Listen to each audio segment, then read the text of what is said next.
اللہ آسمانوں اور زمین کا نور ہے، اس کے نور کی مثال ایسی ہے کہ گویا ایک طاق ہے جس میں ایک چراغ ہے، اور چراغ ایک قندیل میں ہے، اور قندیل ایسی صاف شفاف ہے کہ گویا موتی کا سا چمکتا ہوا تارا ہے۔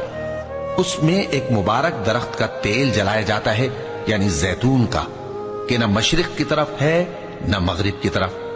ایسا معلوم ہوتا ہے کہ اس کا تیل خواہ آگ اسے نہ بھی چھوئے جلنے کو تیار ہے۔ بڑی روشنی پر روشنی ہو رہی ہے۔ اللہ اپنے نور سے جس کو چاہتا ہے سیدھی راہ دکھاتا ہے، اور اللہ جو مثالیں بیان فرماتا ہے تو لوگوں کے سمجھانے کے لیے، اور اللہ ہر چیز سے واقف ہے۔ وہ قندیل ان گھروں میں ہے جن کے بارے میں اللہ نے ارشاد فرمایا ہے کہ بلند کیے جائیں اور وہاں اللہ کے نام کا ذکر کیا جائے، اور ان میں صبح و شام اس کی تسبیح کر